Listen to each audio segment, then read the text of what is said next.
Let's go. Let's get it.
I gotta let this play all the way. I like this jam.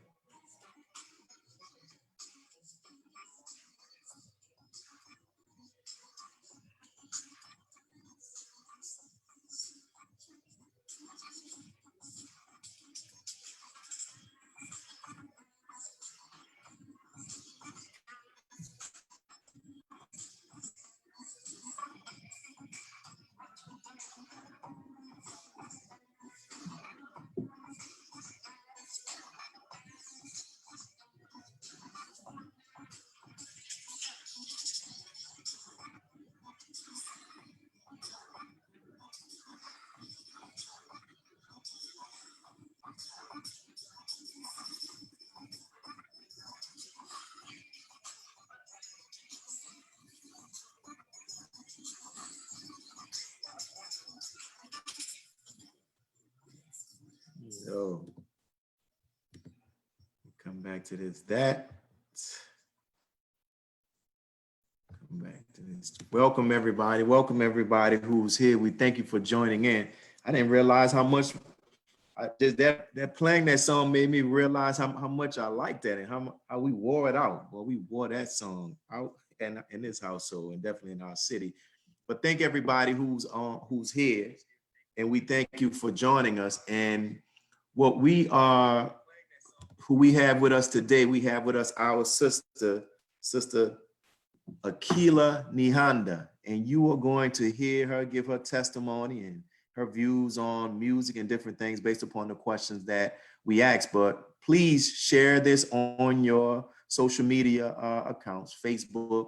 I don't know if you can share it on those outside of Facebook, but if you can, just invite people to log on to their Facebook to come on and hear this powerful story about our very talented sister Akila Nehanda. So before we get into the interview, as always, I like to go through some explanation for people that might be tuning in, where they can understand actually why we do these interviews. This comes from a quote, and I always use this as we begin. It comes from a quote that the Honorable Minister Louis Farrakhan, from a letter that he wrote to President George Bush Jr. This was December the 1st, 2001. In his quote, it says, "I write you from my prison, a prison without bars that has been made for me because of the passion for truth and justice of which I speak, and the propaganda that makes me appear to many as anti-white, anti-Christian, anti-Semitic, and anti-gay. None of these names accurately describe who I am. I hope that you will open your heart to what I am writing, notwithstanding the prison from which I am writing." End the quote. And I think with the use of social media and now people having direct access to the Honorable Minister Louis Farrakhan's words themselves, we are thankful that I believe that the minister is getting out of that prison, and we want to keep him out of that prison. And so this is why we are having these first person testimonies. You know, in history, they talk about this as a primary source. So we are right now interviewing people who actually had the opportunity to meet the Honorable Minister Louis Farrakhan, to experience the minister, to watch him and observe him in settings that are away from the rostrum, so that they can bear witness that the same way that this man is in public, he's the same way in private. And so we've done surveys that ask people what benefit are they getting from these particular interviews that we've done. And over 90% of the people who have watched the interview said that these interviews that has helped them in their personal faith and even helped them in their journey as a believer.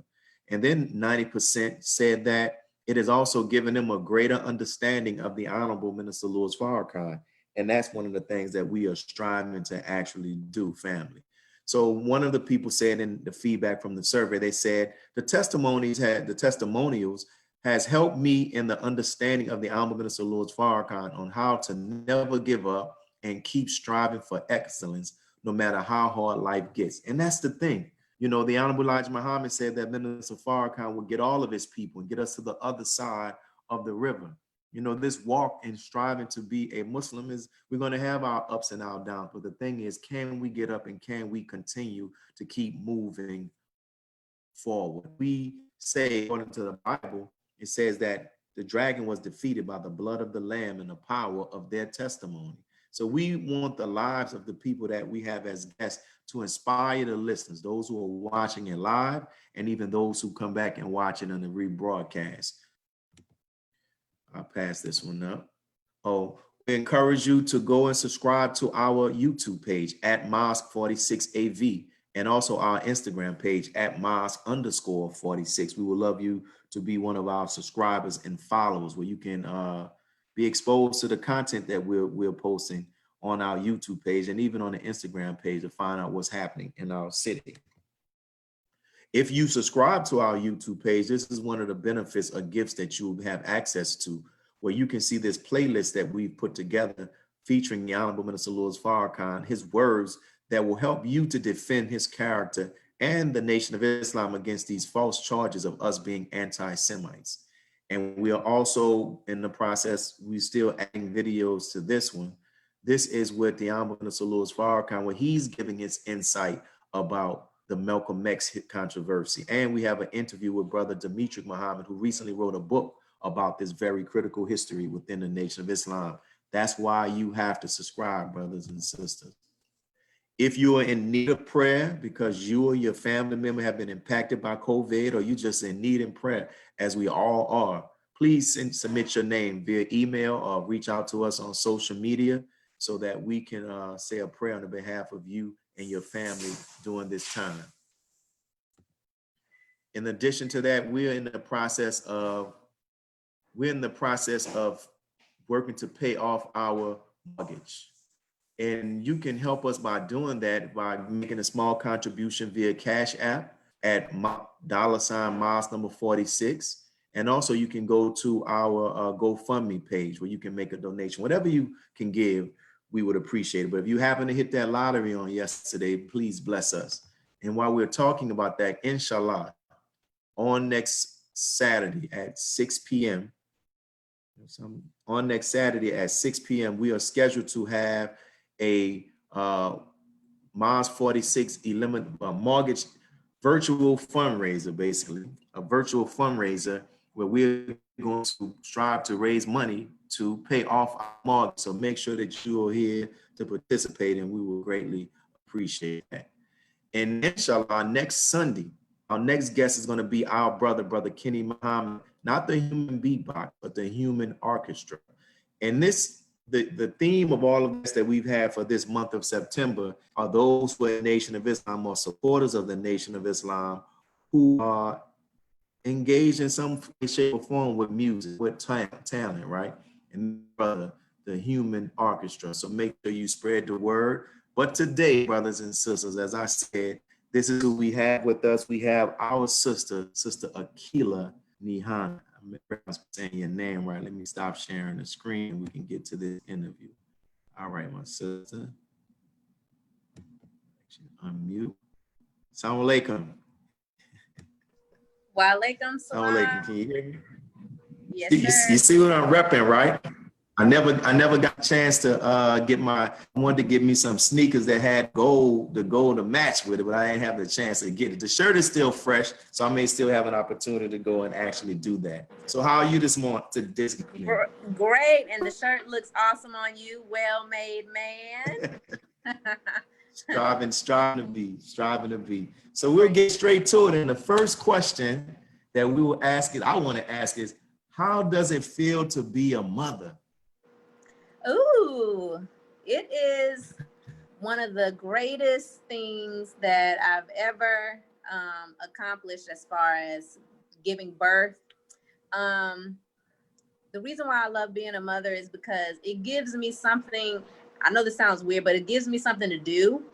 And when I say it gives me something to do, it's like I'm actually doing something that Allah desires, which is to nurture one of his creations, so just the ability to nurture one of his creations makes me feel like I'm doing something that's pleasing to him, and just making sure I always treat her properly, treat her right, and it makes me feel like I'm serving Allah. So she's another Neilani is another part of service for me, which is the greatest service we could do, is to, help cultivate the minds of children. So I love it. Being a mother is great.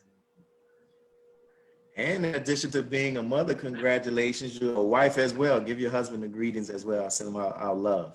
Yes, sir.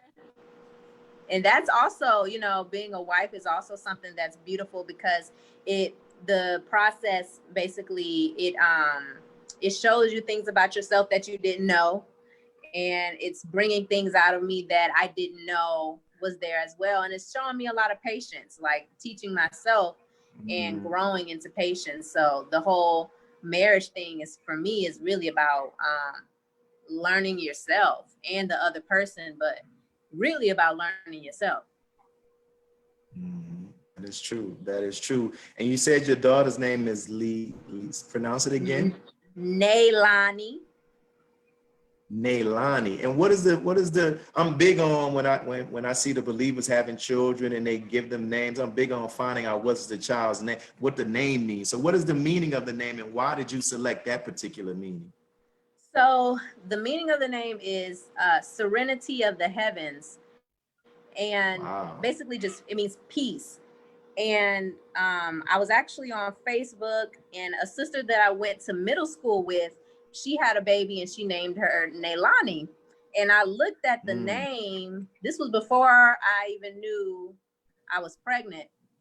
And I looked at the name and I said, if I have a daughter, I'm naming her Neilani. Because to me, that was such a beautiful sound, to my ears. And usually with female names, they end with a sound, like Akila, Angela, and that's the normal feminine sound. But I wanted her to have a different name, and I was actually looking up different Arabic names, and I kept running. I wanted her to have a first Arabic name, but Neilani has a Hawaiian origin. They still are original people, but that's right. It's a Hawaiian origin. But I wanted an Arabic name, but I kept looking at all the names, and I'm like, man, I know somebody with this name. I know somebody with that name. I know somebody with this name. And so I got to the point where I chose Neilani because I don't know anybody named Neilani except for the sister I saw on Facebook naming her daughter that.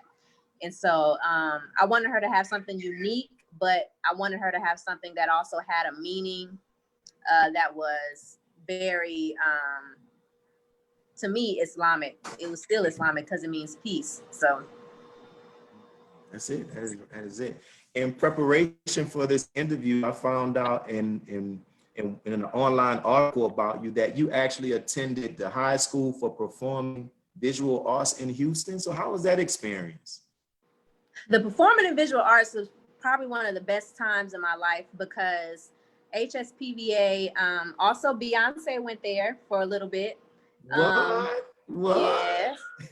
And I loved it because they free you, you know. We didn't have dress code during lunchtime. It was always like a party. It was really like the movie Fame. And so we were able to just, you know, mix and mingle. You had the different art areas. I was in musical theater. But we would hang with, you know, the dancers or the jazz musicians. And, you know, we were able to just really be ourselves. And a lot of the people there, they would dress crazy and quirky, and you just wouldn't be judged, you know. It was just a no judgment zone because everyone was artistic. And so there was no bullying, you know. There was no, oh, why are you wearing that? That's weird. Or why are you doing that? That's weird. Everyone was weird, like everyone. So it was a fun environment where we could express. And I think that played a big role in continuing my expression and not being afraid to express who I am and not being afraid to express my my art. So yeah, it was great. And how was it to be in an environment like that and be a Muslim? So I want to say sophomore year, I started wearing my scarf to school every day. And that was because I was watching the movie. One night I watched the movie, I think it's called A Day After Tomorrow. It was one of those Judgment Day movies. And so I was watching that movie and I said, oh my God, I gotta do something or Allah is gonna just have me in the chastisement. And so I just started wearing my scarf. And so I came to school the next day with my scarf on and people were like, so are you Muslim? Like, you know, is this a style? And I'm like, both. Look, in my head, I'm like, I'm trying to make it. And so ever since then, I just was wearing my scarf every day. And, you know, I would just wear modest clothing, very colorful. And people just respected me because I was very different and I didn't care what people thought. And I told my friend Jamie, I said, we don't have any Black organizations here. HSPVA is mostly Jewish, like Jewish owned. And even though it's all people of all backgrounds that actually attend, but we didn't have any like Black organizations or clubs. So I said, you know, and I told my friend Jamie, I said, we need like a Black organization here. And she was like, yeah. And I was like, we should call it ABC, the Active Black Council. And she was like, yeah. and I'm like the idea person. Like I come up with the idea, but she's all about action. Need somebody else to execute. Right. But she's all about, you know, she's all about action. So she actually, you know, got with the right people of the school and she made sure she did the documentation and she actually, you know, spearheaded it to actually take place. So I used to once we got ABC, the Active Black Council started, we would have meetings. I want to say it was every Wednesday, and it was like a small crowd, and then it just started getting bigger and bigger because it's a small school. I know all the Black people in the school, so we just like, hey, come to our meeting. And we would get people like, Dr. Akila. He came to the school and he talked about how to eat to live. I just had different guest speakers to come and, and be guest speakers. And it just got so big where at one point, like all the Black people were in the meeting. And we would just meet and we would talk about different issues. And that was probably one of the most important things I've ever done at HSPVA was to found the Active Black Council. So it was a great ride. Job. You made me, when you said Dr. Akila and how to eat to live, you made me think about that part in the video, things that MGT say when you like, Dr. Halim, he got me, I can't even do the unity fast. Right, I'm malnourished. I'm malnourished. And that's interesting. You talked about your style. When you were wearing the headscarf going to school, you still kept it stylish. And in preparing for this interview, I think formerly brother Jesse, now brother Abdul Kiyam, he interviewed you, or maybe Sister Ebony in her magazine, where you were talking about basically being fashionable but still being Muslim. Can you talk about that? Because I've seen sometimes brothers and sisters where we come in and we lose our sense of fashion, with our Islam. Can you talk about that? How do you achieve the balance? Right. It has to be your expression. It's fashion for me. I got more fashionable after going to Howard. I will say that because I remember one of the sisters told me, she said, "Girl, your pants are too big. Like, you wearing the wrong size." And I was like, "No, because I'm not wearing no tight pants. I'm not doing this." And she was like, "I'm not saying they have to be tight. I'm saying you wearing the wrong size. You probably a size 5. And I was like, "Huh?" And so I was like, no. And then finally I tried on a size 5 and I was like, oh, she right. It's just certain things, because in the struggle of trying to be modest, sometimes when it comes to fashion, we just throw on big clothes, like sisters, we'll just throw on big clothes and think that just means modest. But it has to, not only should it be appealing, but it has to fit properly. And that does not mean tight, it doesn't mean, anything like that or immodest. It just means that it's a science, it's a science to our bodies. It's a science to even the colors. And so vibrancy has always been something that I've been big with. And so I enjoy wearing colors. I enjoy, because Mother Tynetta, she talked about the science of color. And so I'm getting into the different, pastels. And so fashion, when it comes to being modest and become, and putting yourself out there, is really important too, because, our people are very visual people. And so when we come out there, if we look a certain way, sometimes we're not going to get the reaction that we desire, because they looking at you, what you're wearing first and foremost. So I learned to use it as a tool to attract. And I think that's what we just need to do, is just use it as a tool, not just think about yourself, but think about, how people see you. So you don't want to look like homely. You can look, yes, you know what I mean? You can look fashion forward, So. Yeah, good.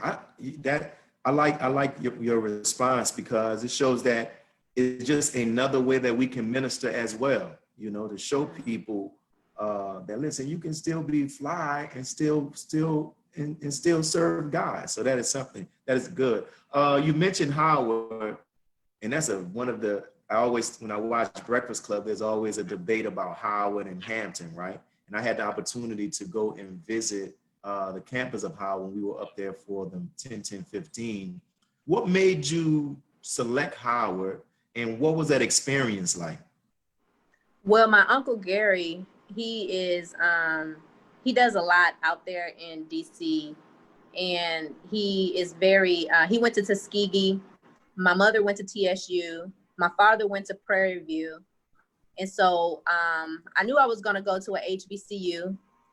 And when I went to DC, my uncle took me and my cousins on a college tour at Howard. And when I saw it, I said, oh, okay, I don't mind going here, because it didn't seem intimidating. You know, it didn't seem like a huge campus. It just seemed like, you know, comfortable. So I was like, oh, okay. And so I applied. I told myself, I said, I don't want to apply to a lot of places. I only applied to Howard and Bennett College for Women in North Carolina. And I got into both. And did I apply? I think I might have applied to Spelman. But I wanted to go to Howard because I had family out there. And because, you know, Felicia Rashad went there, like so many great people went there. So I'm like, I'm gonna go to Howard. And it was an excellent decision. And Howard versus Hampton, that's not even a debate. It's all Howard. Okay, what? I mean, Hampton who? No. But the true HU, huh? Right. Me and the minister here, Brother Abdul Halim, we always go after each other because he went to Hampton. It's so funny. Wow. So that's a real rivalry, kind of like I guess for the East Coast or that area, it's like Southern and Grambling, huh? Kind of like that.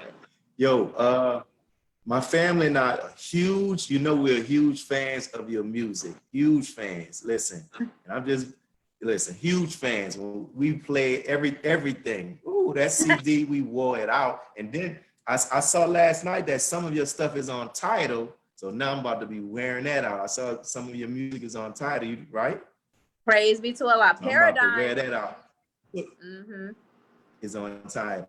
So what inspired you to begin singing and rapping? Really what inspired me was the condition of the female rappers that were out. I just didn't like the way Black women were being portrayed. And because I knew I had the talent, I went to school for musical theater. So I said, well, if I have the talent, then I need to actually utilize it and put myself out there as another face. Give people another option, and so that's really what made me do it. And I started to get serious with it at Howard. My first single was right out of high school. Well, it was when I was in high school. And that song was called Champion or Hello Girl. It has like two titles. But anyways, and after that, I started to record. I found a place in DC, and that's where I made my song Best in the World. I found a beat online and I bought the beat, and I found the studio and I started to record there.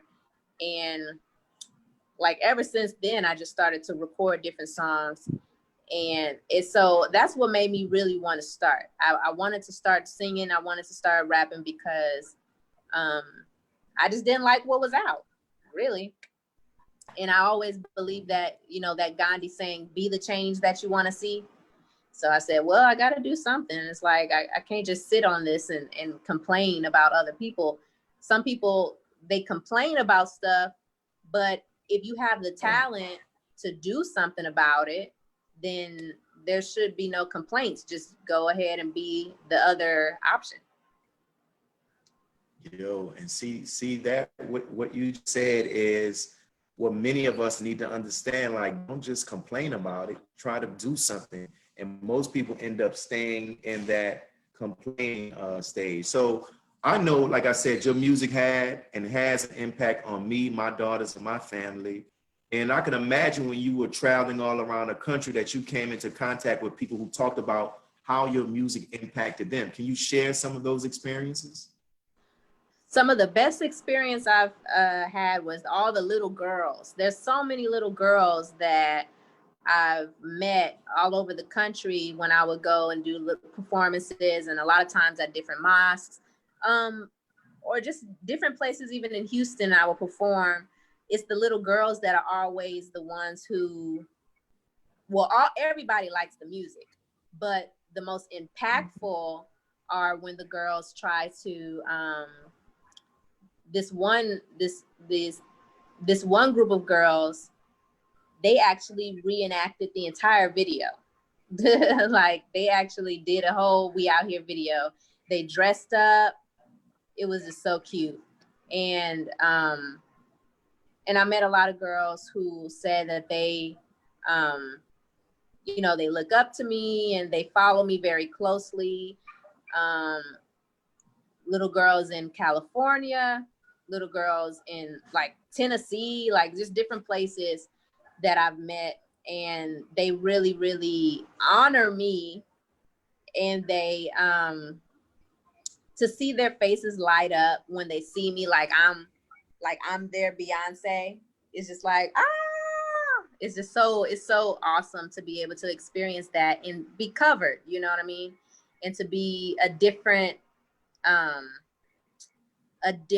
message from what they see in the world. So it's always a very great feeling to see, the little girls, and of course the young boys too.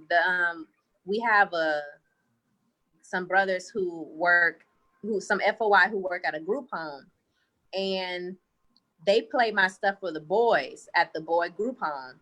And so whenever they bring the boys for a field trip or anything, if I'm actually there, because sometimes we run in the same circles, and whenever they would see me, they would, oh my God, it's Akila Nehanda. So even the boys are just like, want a picture. And so it's very, very refreshing to know that my music is touching so many people, especially like the young people. And so I appreciate that. And of course, all the older people love it, and they talk about how they spread the music to everybody because they want people to know, and they spread it to their, nieces, nephews. And so it's really, really cool to be able to be that type of influence. And like, what advice would you share to those inside the nation, and even some who may be watching this, Christian, whatever their fate may be, that God has blessed with some type of talent, be it musical, be it art, be it to be able to act, say poetry? What advice would you give them that can help them to continue, to not become discouraged and actually use their gift for the benefit of the whole world?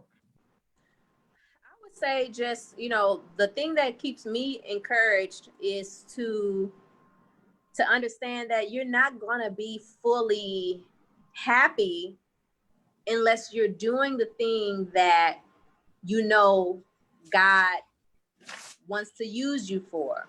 Like, we all know it. We all know in our hearts, like, man, I could be doing this or I could be doing that. But I know that God wants me to utilize this gift. We all have it in the back of our heads, like, man, I need to utilize this gift. So for the people in the mosque and the church, I would just say, don't silence or don't kill that messenger in your head. You know what I mean? Because the messenger is always going to be saying, man, you need to put out your song. You need to write this. You need to do this. And so I always have to stay mindful not to kill the messenger in me.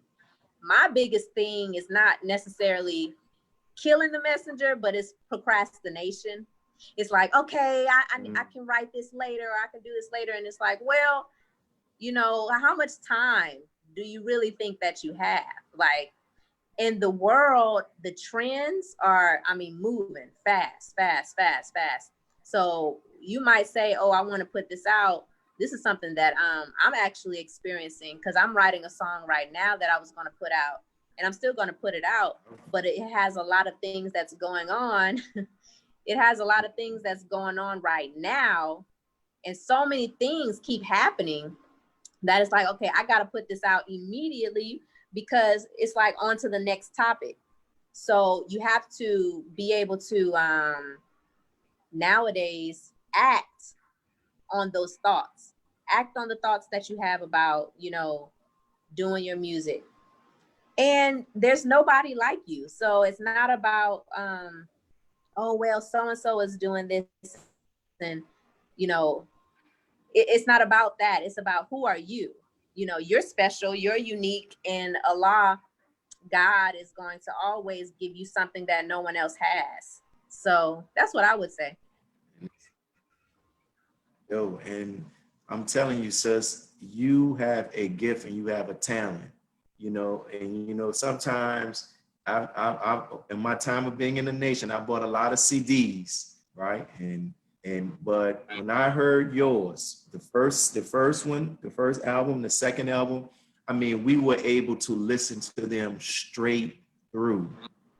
And there are major artists that can't make that happen. So listen, fight that procrastination. Let's get back in this thing, because it's needed. I'm telling you, you're very talented. And this is the bear witness to that. In preparation for this interview, I came across an article where the title of the article was, it mentioned your name and it said the best Muslim rapper in Houston, right? Like I was like, wow, you know, in Houston, you know how big Houston is, and they just said Muslim, but shoot, you better than some of those who are not Muslim as well. Like, if you're familiar with that article, how did that make you feel? And what do you think? What do you think it is about your music that it resonates with people?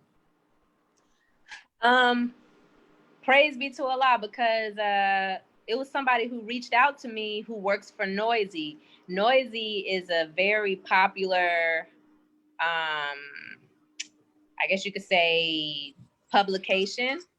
Very, very popular publication. And he reached out to me, this white man, and he apparently had heard my song or saw my music video, and he told me, he said, I'm going to do an article on you. So he interviewed me and he put that out there, and that was very big for me, because Noisy is, you know, is up there. And so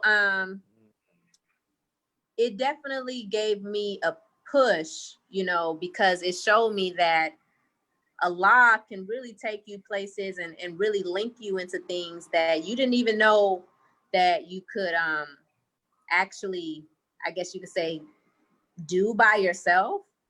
Because everything that I've done has just been with the help of Allah, and, you know, just really my brain power, just going and trying to make my vision a reality. And so, yes, I'm very familiar with that article, and it was a very big part of my career. What was the second part of the question?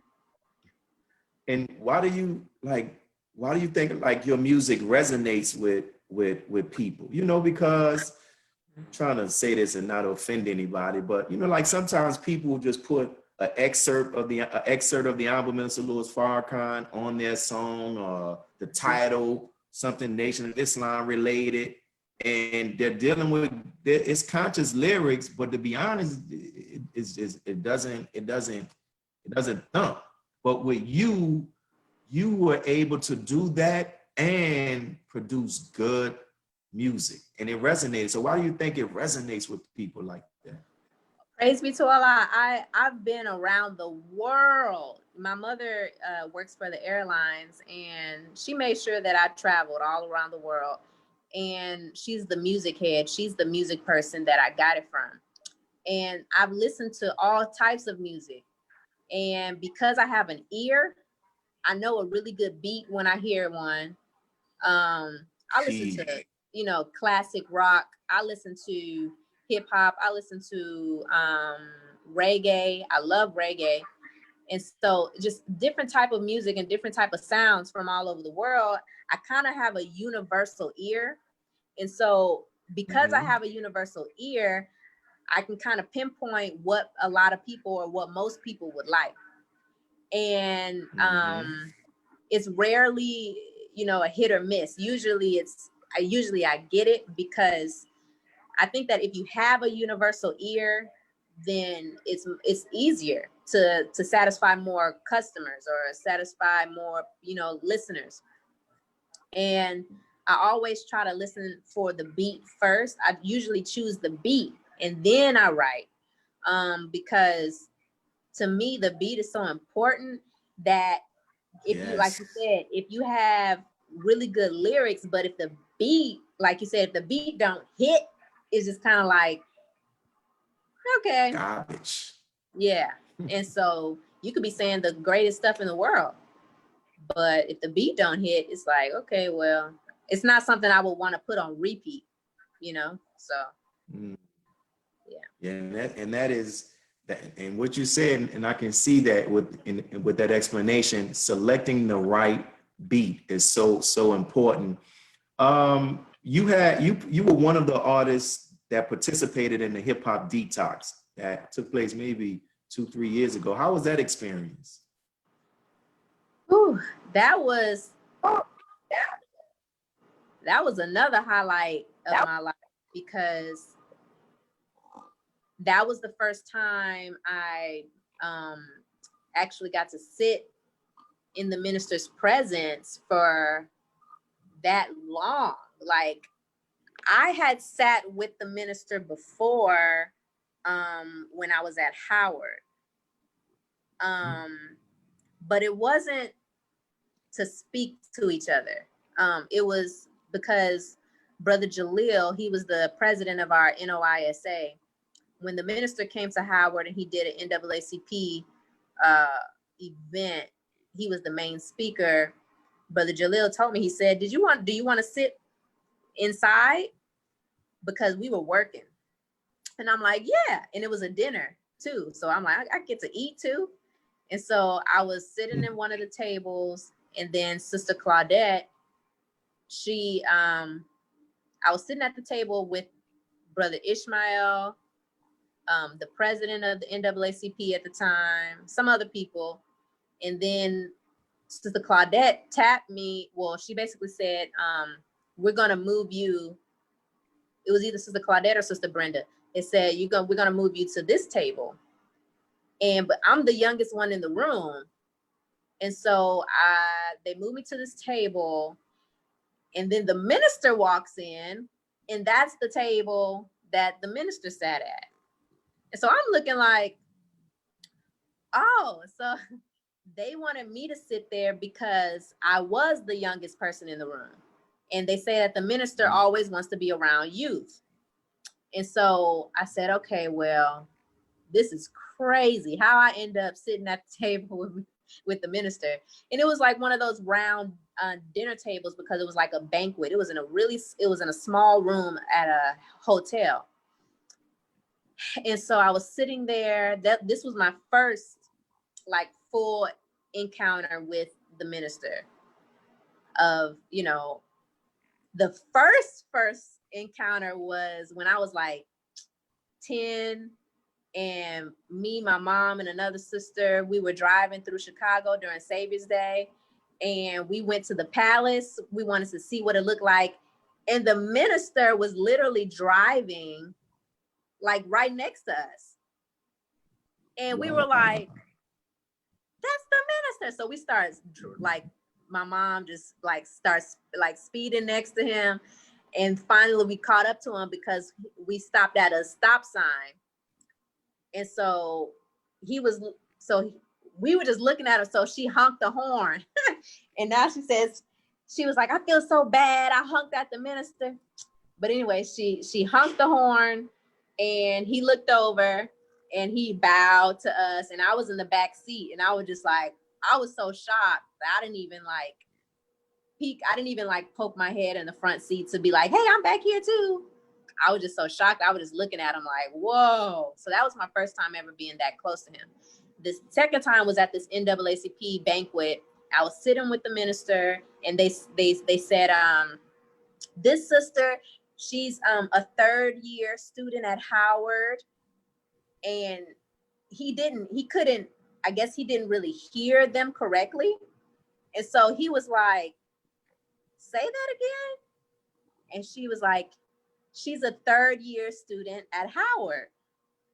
And he said, oh, sister, I thought you said she was in the third grade. And so he started like chuckling to himself because, you know, I look grown. So he just started chuckling to himself, and he was like, Assalamu alaikum, so good to meet you. It was like our funny moment.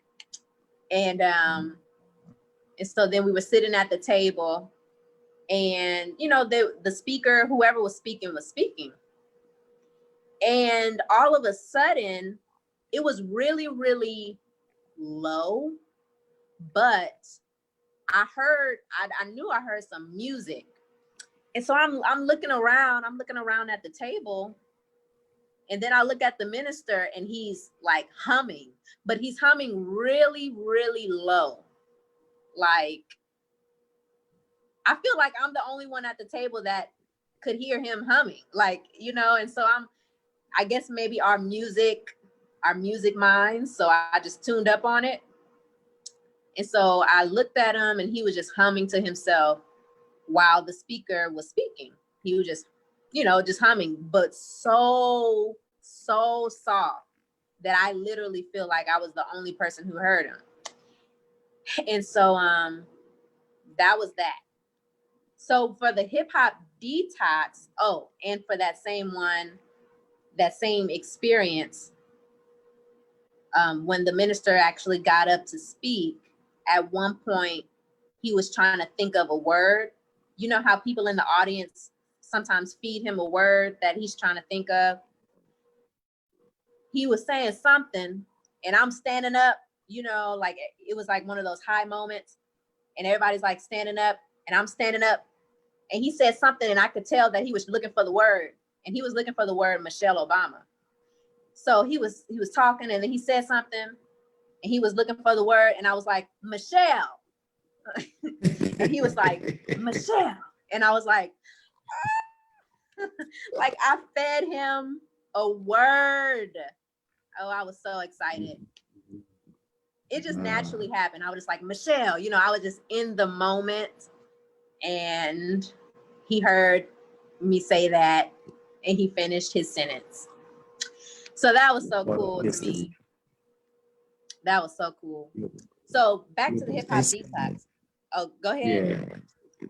So, you about to talk about what I was about to ask you, because I mean, you could talk about your experience in dealing with the performance, but also I know the next day that you were a part of a group of artists that also had the opportunity to sit down and meet with the Honorable Minister Louis Farrakhan. So, you can talk about how I felt to perform in front of him and just be in that meeting with him the next day.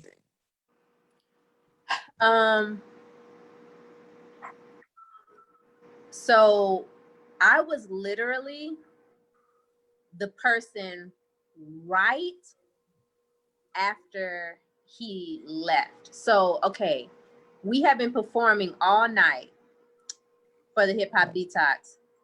Literally, right before it was my turn, him and the E-team got up, and they were like, he came to the stage and basically did his like, I'm about to leave speech.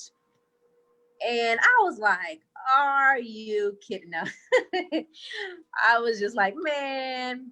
But he did his speech about the importance of hip hop detox, and he, you know, asked all the artists to come on the stage, and he thanked us, and then he left. And then I performed. So he didn't get to see me perform, but it was very great. Brother Kenny, the one you're about to have on soon, he actually did the beatboxing for my performance. And Brother Kenny was a very instrumental part of this hip hop detox experience, because he brings so much life, you know, and so much energy to the experience. So he did the beatboxing while I was performing. So that was a new thing, and it was something new that was added to my performance. So that was really cool. So then we went the next day, all of the artists, we went to the Palace. And we got there. He has a conference room. And the conference room has like mirrors, has like a mirror, a really big mirror on one of the walls. And it was a lot of us in the room. It was a lot. And we were just all sitting around the conference room. And then he came in, and we actually introduced ourselves, like everyone in the room. He wanted to know who everyone in the room was. So Brother Enoch basically named everybody in the room. It was a lot of us too. But yeah, he introduced all of us, Brother Enoch did. And so the minister was looking and smiling at us. And the conversation was, I think we were in that room, it seemed like for at least 5 hours. Like it was like 6 hours. It was a long time.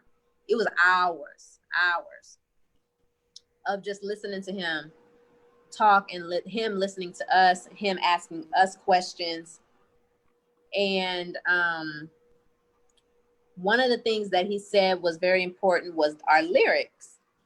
He said the sound system wasn't that good in the school, the MUI gym, because that's where we had the performance. He said the sound system wasn't that great, so I was listening to your lyrics. He said the lyrics is what drives and changes the spirit, changes the spirit of the man. So he was saying the importance, so he talked for a while about the importance of our lyrics and the importance of making sure that we focus more so on the lyrics. And he said, because it can revolutionize people's minds. So he was saying that focus on the lyrics.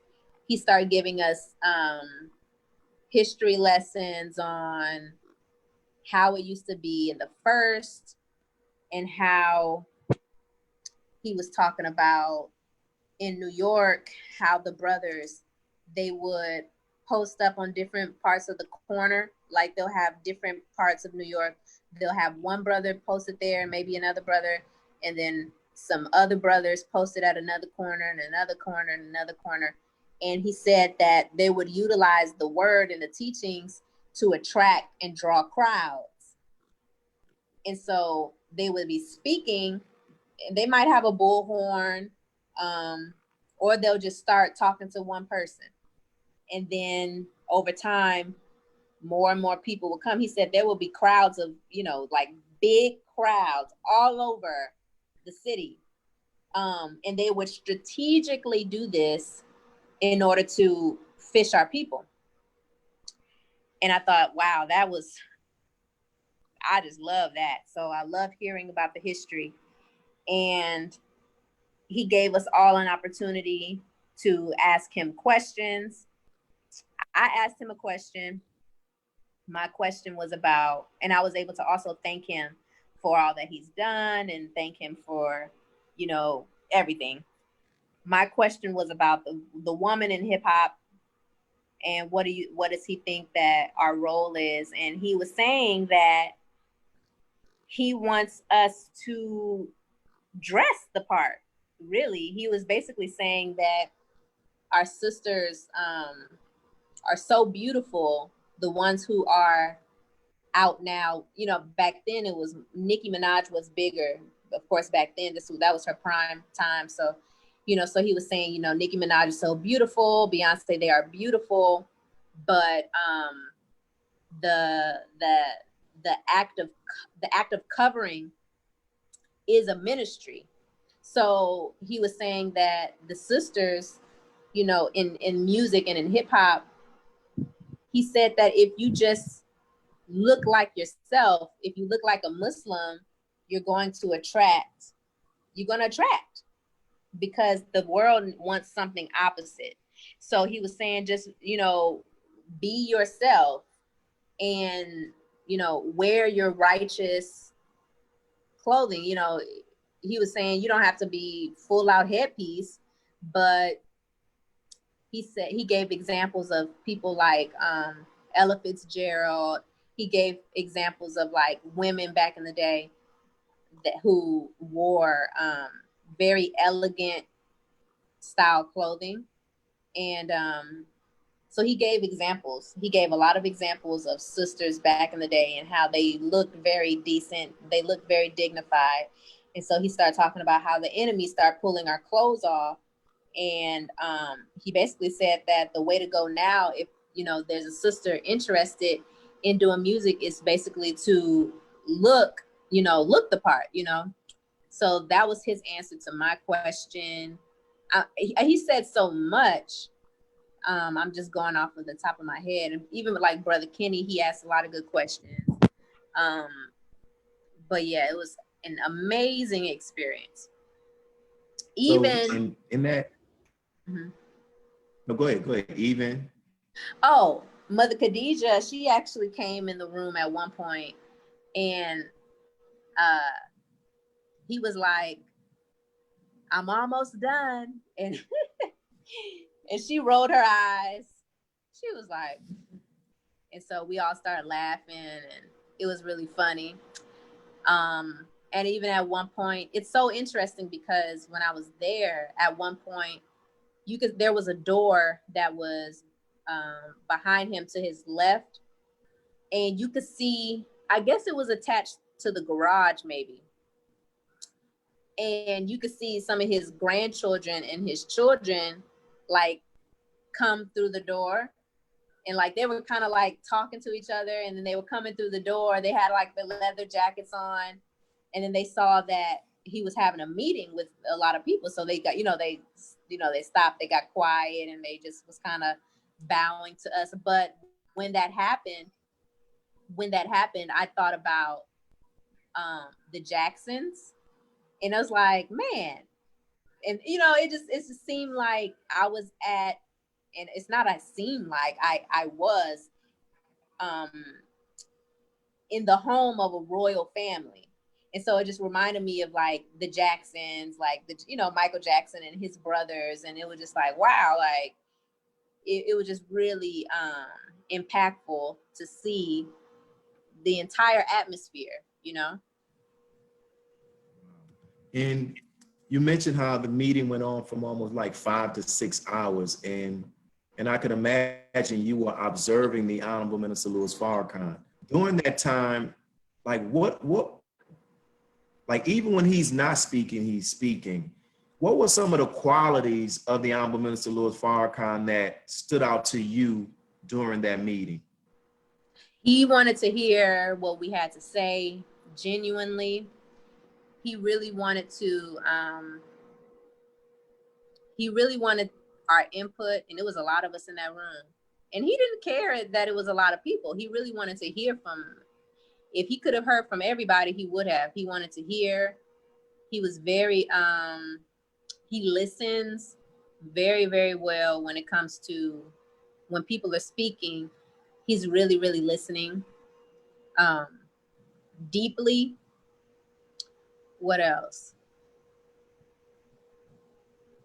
He speaks, but it seems like he's more interested in us, like he wants to know what we're thinking, how we're thinking, our experiences. It's like he enjoyed that. And there was a sister in there who had a baby with her. They were sitting at the table. I'm gonna say his brother Gat Turner, his wife. And she had the baby on her lap, and he would turn to the baby a lot and give the baby some of his attention, or he'll talk to the baby, like he'll acknowledge the baby. And when I say a baby, I mean like a baby, like she seemed to be like maybe like she was under 1 year old. And I think she was under 1. And he would, if the baby would make a noise, he would be like, oh, someone agrees, or, he would just interact with the baby. Yeah, he was very lively. He didn't seem tired at all. He seemed like he could keep talking for another 6 hours, but he just, he would say, well, basically like, I gotta go. Like he didn't want to go, but he knew he couldn't just, keep us too long. And he had a lot of energy when it came to speaking the teachings. So that's what I've observed. That's what I observed for sure. Wow. And we have 3 more questions, and that'll be it. What would you say has been the Honorable Minister Louis Farrakhan's greatest impact on you as a woman? My self-worth, like knowing my value, and knowing my value is what drives everything that I do. I didn't realize until recently how strong things like colorism is. Like I always knew about it, but a lot of the things that we deal with, I never had to really deal with, because the minister and the teachings, we love all Black people, regardless to skin tone, skin shade, and all these different things. So I realized that I dodged a lot of bullets that our people have to deal with psychologically. I didn't have to deal with certain things like colorism, or thinking one way about shade, or thinking one way about education or status, or certain things, because the minister gave me a eagle's view of things. So I don't think about small minded things, and so it gives me gratitude to know that because of his teachings, because of the Most Honorable Elijah Muhammad, and because of him raising up raising the flag and really rebuilding everything, the way I think, the way I chose my husband, the way he treats me, I always look at characteristics of the minister. If you don't have characteristics of the minister, then I'm not going to be attracted to you, So it registers in everything that I do, even the FOI that are under Minister Farrakhan. I look at the men like that. That's how I gauge manhood. I look at the women under the teachings of the Most Honorable Elijah Muhammad under Minister Farrakhan. That's how I gauge how to interact with different people, how to act at home and abroad. So it's my whole life. Of course, my diet, people have been telling me my whole life I look like I'm 16 or younger. And so I'm like, it's because of what I've been taught. I'm almost 30 next year. What? But yeah, what? So I know. So the teachings gives me everything that, is life sustaining, life, light, power, all of that. So absolutely.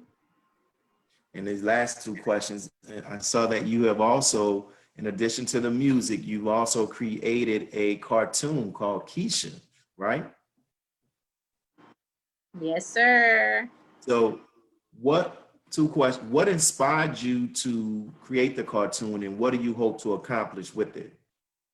So I was actually in a conversation with Brother Ben X. Brother Ben X sent me a clip of a cartoon that he did. and he was saying, you know, he had incorporated the teachings in there and the minister. And I texted them back and I said, how did you do that? What did you use? Like what, like, you know, and he gave me the program. He told me the website. And that day I made it. I said, I'm making a cartoon, because if I can insert the teachings in any way in a cartoon form, like that's going to be crazy. So that day I started it. I didn't have a script or anything. I just started to, you know, figure out the program, because I'm an editor, because I'm a film person. So I know how to edit. So the actual website, I had to learn it, but I caught on fairly quickly because it still was just like editing. And I just started doing it. So the first episode I just kind of did from scratch. The second episode I did from scratch. The third episode I actually wrote a script out, and it made it easier. And then from then on, I started to kind of write a script out. And I wanted to accomplish, because I didn't see, again, it goes back to not seeing something that I want to see. I haven't seen any cartoons that really put the teachings in there like the way I would want to see it. And you know, older cartoons, usually cartoons, sometimes they are for like little bitty babies, but I wanted something that adults could laugh at too. So kind of like the Boondocks, but not like but not exactly like the Boondocks. So I wanted to accomplish just being able to put that out so that people could have something else, some other form of entertainment that that also pushes the teachings, but in a way that all people can relate to. It's not just, you know, constantly driven, you know, the teachings. It's really something that I just made Keisha conscious. You know, she's not an MGT yet, but you know, she's training, she's definitely studying. Conscious. She's training, she's studying. So that was the reason for that. I really wanted just to see that happen. And again, be the change that you want to see. If I know how to edit, and if I want to see a cartoon, and this website is right here, I might as well just do it in the meantime, you know, and make it really, really good. So the last episode, I had people like Brother Joshua. Thought that voice was familiar. Yes, he was the executive. The music and it's called the episode Apologize, right? Right. So Brother Joshua was the music executive. I had Brother Ben X was in there as well. Brother Ben X was in the first season. He was the yes. His character's name is Eli. He was in the first episode. He was in the first season too. And then I actually do the voices of all the women, all the girls. Okay. And my husband did a few voices. My husband plays the voice of the father, and he played a voice of the spelling bee person. And my husband's cousin played the boy at school who, you know, introduced Keisha to the record executive. Okay, and before we do this last question, this is for those who are watching on social media and those who are going to watch this afterwards. Please leave in the comments that some of you have already started. What are you like? What has stood out to you from our sisters testimony? What touched you? What resonated with you? If you can leave as many comments as you possibly can, please leave some. Thank you for those who are leaving some now. Those who've been commenting. My wife Michelle, Sister Stacy, Brother Abdul Kian, our Nation of Islam DJ, Brother Vaughn. That brother throws down. Brother Michael, Sister Shaniqua, Sister Walia, that's my brother, formerly Brother Hughes' wife. So leave some comments and we'll greatly appreciate that. So how can people get access to your old music, and let us know what what's new on the horizon that's going to come out, and also how can people get opportunity to go and watch those cartoons? So Paradigm is my first like album. Paradigm is on iTunes. It's on Tidal, like brother said. Yeah, Paradigm is on everything, and it's spelled Paradime. So Paradigm is out on iTunes and all of those websites. And right now I'm working on a song. And inshallah, I'll have a video for that soon as well. All right. And I'm going to post everything on my social media. My social media is at Akila Nehanda, and it's spelled AKILAHNEHANDA. And that's my name on Instagram. That's my name on Facebook. I'm always gonna post on those two sites any updates, any new music. Right now, I was featured on my husband's song called Vocals, and I actually shared that on Facebook. It's on Reverb Nation. And you can find that if you go on Reverb Nation and type in Vocals by DJ Philly Phil. And so I'm featured on that song, but my own songs coming soon. And Keisha's Changing. You can see that on YouTube. So YouTube, I have the episodes, season 1 and season 2 of Keisha's Changing is on YouTube. And you can go to my YouTube channel, Akila Nehanda, it's on there. But if you wanted to just type in the search bar, just type Keisha's Changing. Yes, and it should come up.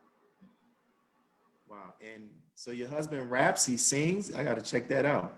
He raps. And he sings too.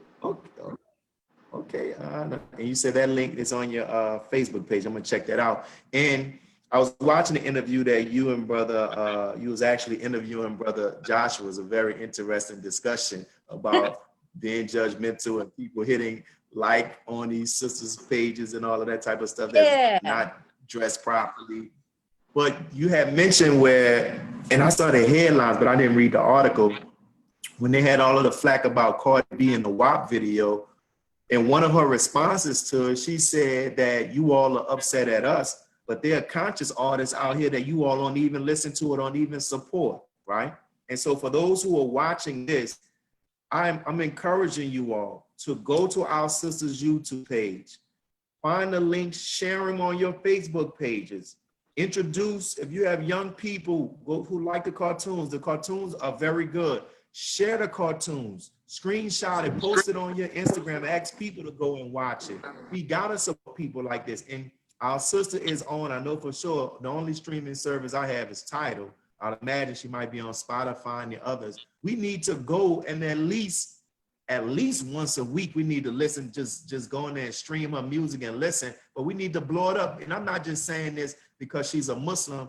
Our sister makes good quality music. If it didn't, I wouldn't go hard for it like that. But the sister stuff is damning. Trust me.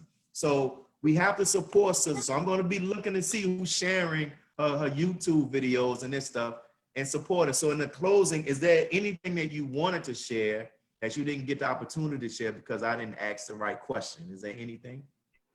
Oh, well, because you brought up the discussion, I had that discussion with brother Josh because I said, I don't like how you liking pictures, not just him. I'm just saying in general, how y'all gonna like pictures of half naked women and, but we still have, our way. And he explained that in his case, like how he said in the video, in his case, if he just likes the person, if he likes the person's personality, he's just gonna like all the pictures, regardless to if they have, regardless to what they have on. I said, okay. But when it comes to us, we had a discussion about how when we don't like something, to no longer, like we said in the beginning of this discussion, complain about it if you're not going to counter it with something. So if you're not going to counter it, what it comes across as is you're just being judgmental without any solutions. You know what I mean? So our people can feel that spirit, and they know when they're being judged versus when you're saying stuff out of love. So if we're going to say stuff when it comes to how our people are not, I guess, displaying themselves the way we would desire, we're going to have to start utilizing love as the driving force. We can still say, you know, you can do better or whatever you want to say, but if it's not from a loving place, like the minister says things purely out of love. Like the minister is only going to correct you because he loves Allah and he loves you. So that's how we have to be. It can't be, oh, you just down talking people and you just making this whole issue about, you know, oh, she don't have this on, she don't have, we obviously see that. So for me, I want to now be more so focused on what I can do and not so much what other people are doing that I disagree with. And so I think that we can all take the attitude of love and love those who are striving to do something better. Like you said, support the artists support the artists who are, you know, covering up. Sister Nilam and a lot of people, you know, respect those people and just pump them up. Because sometimes when we talk so much about the other people who are not doing what we want to do, we're just giving them more attention. We're giving them all the attention. So how about you utilize that energy and sway it to the sisters who are striving, the brothers who are striving. So that's all I have to say. And I think that would be the best way to end that. Well said. And I'm gonna close out like Brother Joshua, who does this. You ever see Brother Joshua interviews? Look like Stevie Wonder. So thank you, sis. We thank you, and we thank all of those who are watching and those who are leaving comments. And sis, you go when they have the opportunity. I know you don't do this for that, but I ask people to leave feedback because just we don't realize how God can use us to touch people, you know, and with your testimony. So you have the opportunity to go and see what the people are saying, how they are benefiting from what God has blessed you to share and experience. Give your husband a greeting, hug your little daughter. We're going to be looking for more music. And now since you're on title, that's going to be my play right with Jay-Z. I'm playing Jay-Z, you, and Jay Electronica all week, all right? So may Allah continue to bless you. Assalamu alaikum. Thank you. Walaikum salam. Thank you.